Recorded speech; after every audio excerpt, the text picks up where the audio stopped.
30 ദിവസം കൊണ്ട് എങ്ങനെ ഇംഗ്ലീഷ് പഠിക്കാം, എങ്ങനെ ഗ്രാമർ ഒക്കെ പഠിക്കാം എന്നുള്ളതാണ് നമ്മൾ പഠിച്ചുകൊണ്ടിരിക്കുന്നത്. ഇന്ന് എനിക്ക് തോന്നുന്നു നമ്മുടെ 16 ലെസൺ ആണെന്ന് തോന്നുന്നു.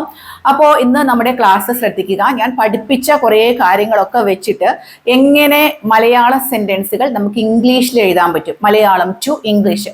നമ്മൾ മലയാളത്തിലൂടെ എങ്ങനെ ഇംഗ്ലീഷ് എഴുതാം, പഠിക്കാം എന്നൊക്കെയാണ് നമ്മൾ പഠിച്ചുകൊണ്ടിരിക്കുന്നത്. അപ്പോൾ നിങ്ങൾ ശ്രദ്ധിക്കുക. ഞാനിവിടെ ഒരു സെന്റൻസ് എഴുതിയിട്ടുണ്ട്, നിങ്ങൾ നോക്കൂ. കഴിഞ്ഞ വർഷം ഞാൻ എൻ്റെ കുടുംബത്തോടൊപ്പം ഊട്ടിക്ക് ഒരു യാത്ര പോയിരുന്നു. അപ്പൊ എന്താണ് ഇതെങ്ങനെ നമുക്ക് ഇംഗ്ലീഷിൽ എഴുതാൻ പറ്റും? അപ്പോ ആദ്യം ഒരു മലയാള സെന്റൻസ് എടുത്തിട്ടാണ് നമുക്ക് ഇംഗ്ലീഷിലോട്ട് എഴുതേണ്ടതെങ്കിൽ ആദ്യം അത് എന്താണെന്നുള്ളത് ആദ്യം നമ്മൾ വായിച്ച് കൃത്യമായിട്ട് മനസ്സിലാക്കണം. കഴിഞ്ഞ വർഷം ഞാൻ എൻ്റെ കുടുംബത്തോടൊപ്പം ഊട്ടിക്ക് ഒരു വിട്ടുപോയി, അല്ലെ, ഒരു യാത്ര പോയിരുന്നു. കാര്യങ്ങളൊക്കെ നന്നായിട്ട് വായിച്ച് മനസ്സിലാക്കുക. എന്നിട്ട് ഓരോ വാക്കുകളും നമ്മൾ എഴുതുക. ഏതാണ്? കഴിഞ്ഞ വർഷം എന്ന് പറയണമെങ്കിൽ നമുക്ക് എന്ത് വേണം? Last year. ഞാൻ, ഐ. എൻ്റെ കുടുംബത്തോടൊപ്പം,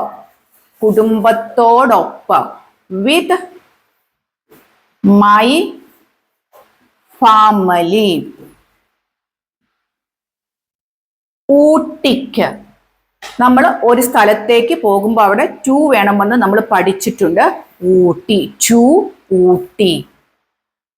പോയിരുന്നു, ഒരു യാത്ര പോയിരുന്നു. ഒരു യാത്ര എന്ന് പറയാൻ എ ട്രിപ്പ്. പോയിരുന്നു, had gone.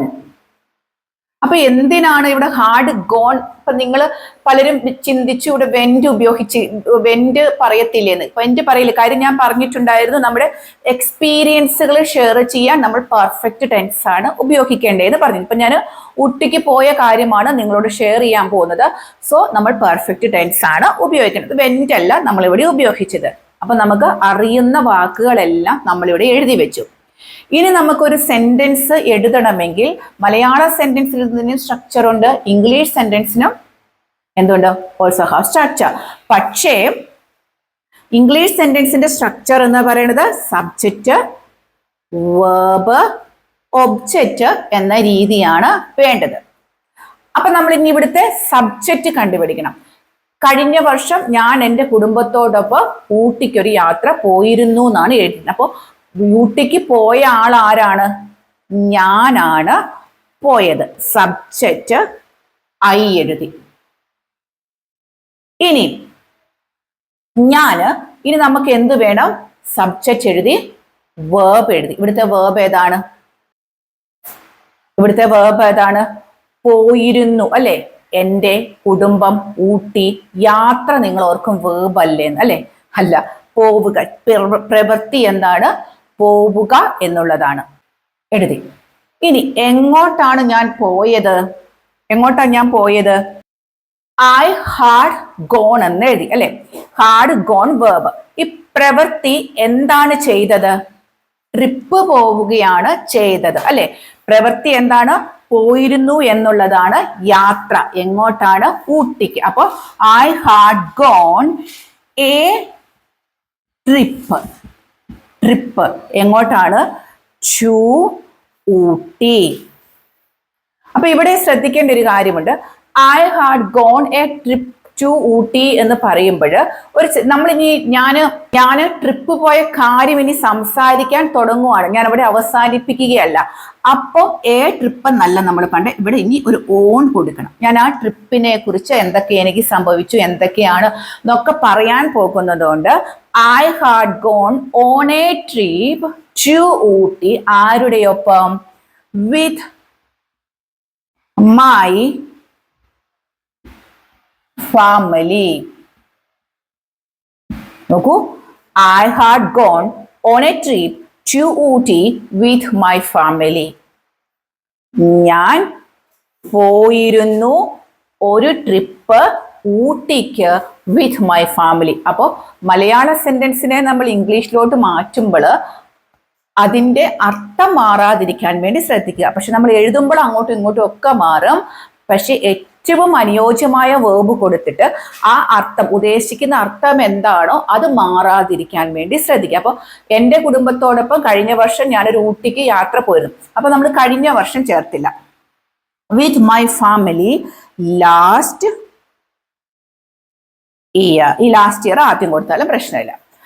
I had gone on a trip. On എന്തിനാണ് നമ്മൾ ഉപയോഗിച്ചത്?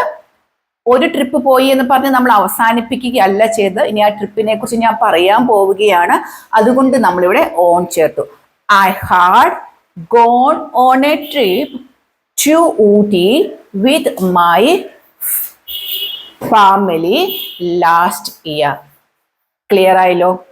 ക്ലിയർ ആയോ? അതായത് ആദ്യം നമ്മൾ മലയാള സെന്റൻസ് എഴുതുന്നു, അതിലെ എല്ലാ അറിയുന്ന വാക്കുകൾ നമ്മൾ ഇംഗ്ലീഷിൽ എഴുതി, എന്നിട്ട് സബ്ജക്റ്റ്, വേർബ്, ഒബ്ജക്റ്റ് എന്ന രീതിയിലോട്ട് നമ്മുടെ സെന്റൻസുകളെല്ലാം നമ്മൾ മാറ്റി.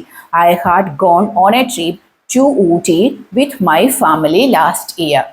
അവിടുത്തെ കാലാവസ്ഥ വളരെ മനോഹരമായിരുന്നു. അപ്പൊ നമുക്കിനി എഴുതണം കാലാവസ്ഥ, ദ വെദർ. നമുക്കറിയുന്ന വാക്കുകൾ നമ്മൾ എഴുതണം. ദയർ, അവിടുത്തെ, ദയർ.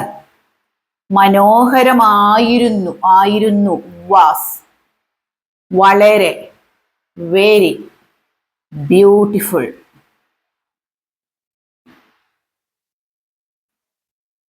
അവിടുത്തെ എന്ന് പറയാൻ നമ്മൾ ദയർ എഴുതി.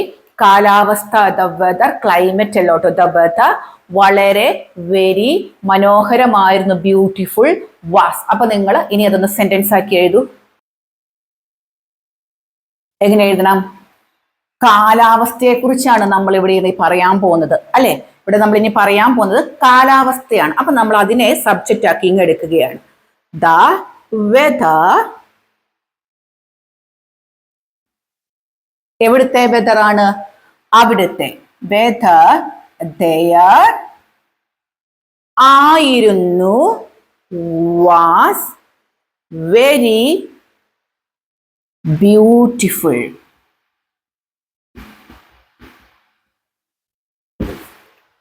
The weather there was very beautiful. Clear?